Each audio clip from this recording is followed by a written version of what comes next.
Well, right now, the average household in Maine is $2,800 behind on rent, and that is according to a CNBC analysis.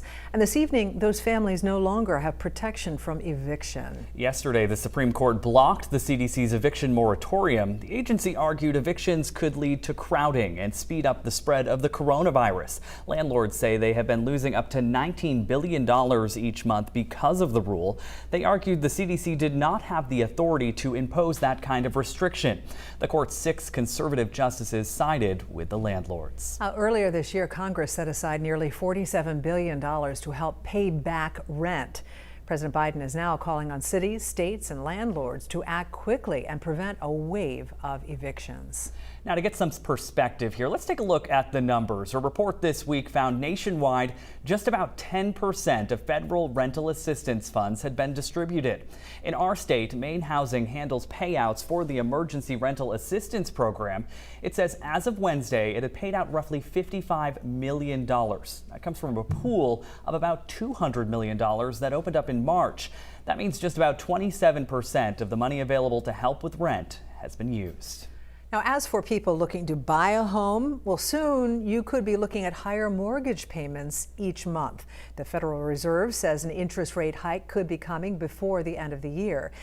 Really, it's a good news, bad news kind of picture. The Federal Reserve chair says despite the pandemic, the economy is looking strong, and he plans to start scaling back on some of the easy money policies.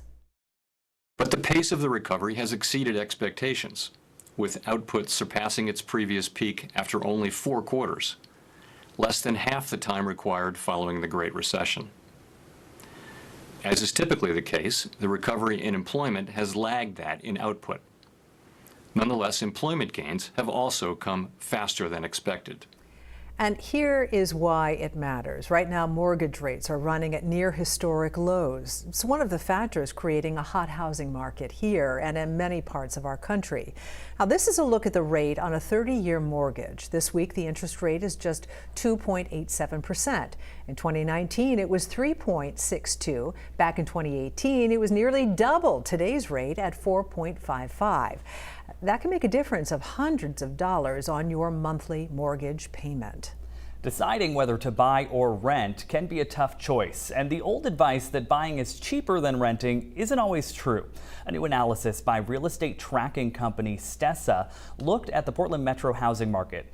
It found the average monthly mortgage and property tax payment in the area is about $1,700. The average renter pays just under $1,500.